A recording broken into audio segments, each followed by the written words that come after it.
केंद्र सरकार ने जातिगत मतगणना को हरी झंडी दे दी है, जिसके बाद आरोप प्रत्यारोप का दौर जारी है।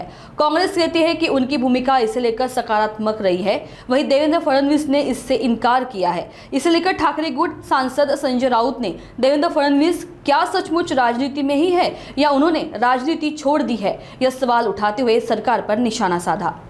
देवेंद्र फडणवीस नक्कीच राजकारणात आहेत ना, त्यांनी राजकारण सोडलेलं आहे।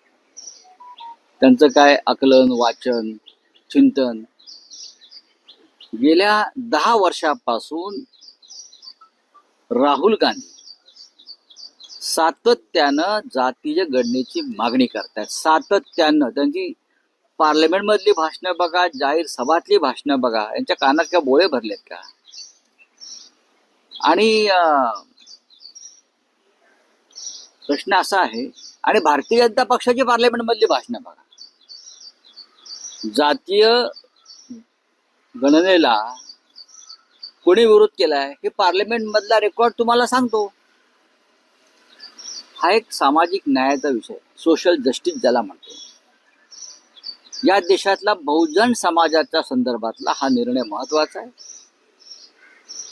हा निर्णय सरकारने जरी घेतला असला, कॅबिनेटने घेतला, त्याबद्दल आम्ही त्यांचे आभारी आहोत, पण कॅबिनेटने जो हा निर्णय घेतलाय त्याचं संपूर्ण श्रेय या देशाची जनता आणि बहुजन समाज, दलित, शोषित, पीडित याचं श्रेय फक्त राहुल गांधी यांना देत आहे। आता यांच्या पोटात दुखते, त्याला आपण काय करणार? सरकार मोदी की और सिस्टम राहुल की, काय म्हणतोय मी? सरकार मोदीची आणि सिस्टीम राहुलची चाललेली आहे।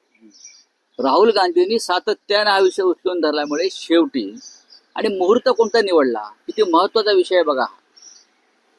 पहलगाम हल्ल्यानंतर सरकारला जे प्रश्न विचारले जात आहेत त्याच्यावरचं थोडंसं लक्ष समाजाच्या बाजूला व्हावं म्हणून अगदी देश हृदयाच्या छायेत असताना त्यांनी हा महत्वाचा निर्णय, ऐतिहासिक निर्णय घेतलेला आहे।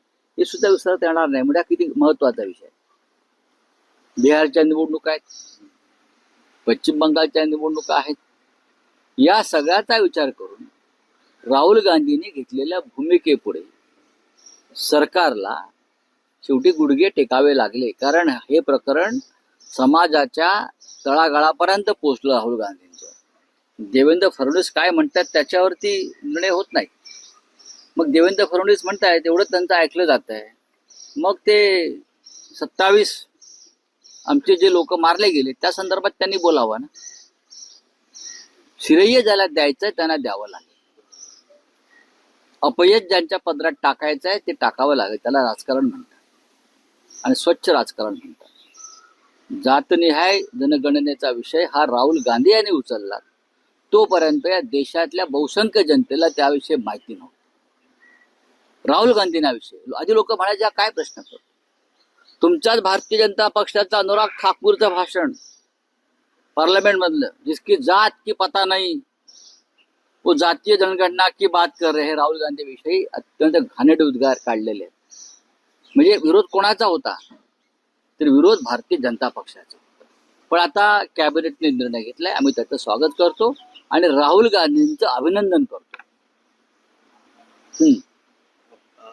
सर, हिंदी में जानना चाहेंगे कि जातीय जनगणना करवाने का फैसला जो है कर लिया गया है, इसके ऊपर जो है आरोप प्रत्यारोप शुरू हो गए। आरोप प्रत्यारोप देवेंद्र फडणवीस की बात आप भूल जाइए, उनको वो लेवल की बात समझ में नहीं आती, राष्ट्रीय लेवल की, समझा ना। राहुल गांधी जी लगभग 10 साल से, चाहे पार्लियामेंट हो चाहे और कोई मंच हो, जातीय जनगणना की बात करते आए हैं। जिस जाति का जितना हिस्सा है उनका हक उनको मिलना चाहिए। ये पूरा बहुजन समाज की बात है। देवेंद्र फडणवीस जी को समझ में नहीं आएगी, उनकी विचारधारा अलग है। देवेंद्र फडणवीस की विचारधारा उस जातीय जनगणना में नहीं बैठती। ये बहुजन समाज की बात है, मैं ये बोल रहा हूं। ये राहुल गांधी का श्रेय है। जरूर कैबिनेट ने निर्णय लिया, लेकिन राहुल गांधी 10 साल से ये बात कहते आए हैं।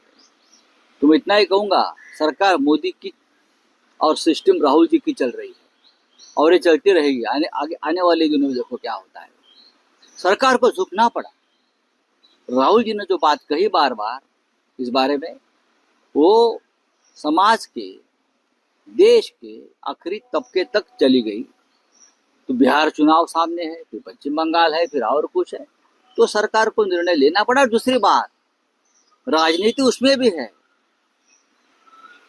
ये पहलगांव हमले के बाद जिस प्रकार का माहौल पूरे देश में बना है, लोग मोदी जी से सवाल पूछने लगे हैं, तो सवाल के ऊपर का ध्यान हटाने के लिए भी ये निर्णय जल्दबाजी में लिया गया। नहीं तो इतने साल से हम बोल रहे, तब तो निर्णय नहीं लिया, लेकिन कल ले लिया।